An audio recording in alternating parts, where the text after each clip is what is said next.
క్రీస్తునందు ప్రియ దేవుని పిల్లారా, ఈ రోజున ఒక సందేశం, చాలా ముఖ్యమైన సందేశం. మోసపోయేవాడు ఉన్నంతకాలం మోసం చేసేవాడు ఉంటాడు. ప్రియమైన దేవుని బిడ్డలారా, మోసగాని చేతిలో పడకండి. జ్యోతిష్యం పేరిట చాలా లక్షల మంది ప్రజలు అన్నింటినీ పోగొట్టుకొని నిరాశ్రయులు అవుతున్నారు. మంత్రాలు, తంత్రాలు, చేతబడులు, క్షుద్ర శత్రువుల వల్ల ఏవో ఉన్నాయని భ్రమపరుస్తూ కోట్లు గడించి ప్రజలను అధోగతి పాలు చేస్తున్నారు కొంతమంది స్వామీజీలు, కొంతమంది దొంగ బోధకులు, పాస్టర్లు.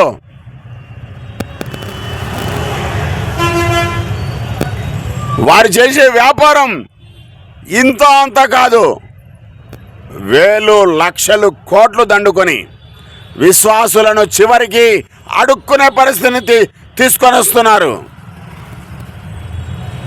భక్తి ముసుగులో వ్యాపారం చేస్తున్నారు. ప్రియమైన దేవుని బిడ్డలారా,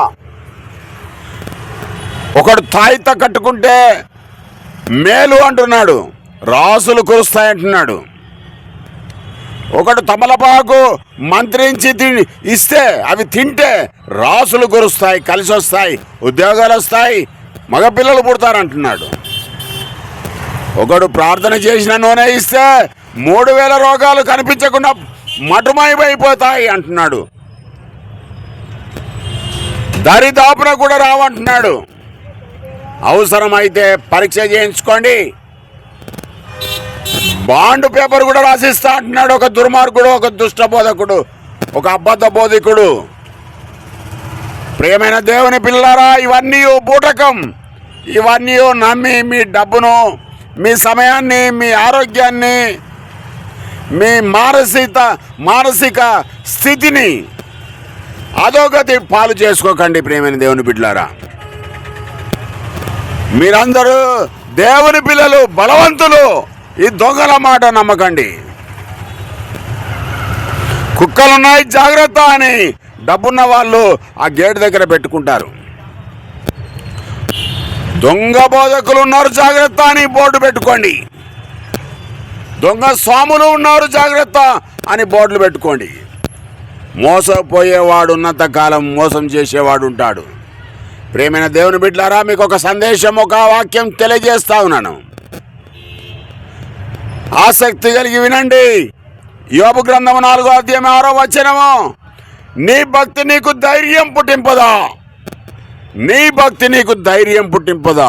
నీకు నిజంగా భక్తి ఉన్నట్టయితే ఉంటే ఖచ్చితంగా దేవుడు నీకు కృప చూపుతాడు.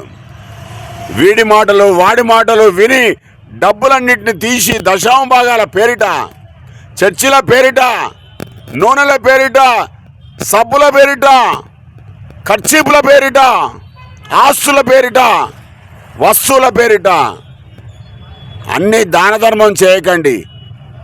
అవి మీరే నష్టపోతారు. దేవుని శాపం వస్తుంది. నిజమైన దేవుని యొక్క సేవకులను గుర్తించి వారికి సహాయం చేయండి. అంతేగాని దొంగ బోధకులను నమ్మకండి. వారు కార్లలో తిరుగుతారు, వారు విమానాలలో తిరుగుతారు,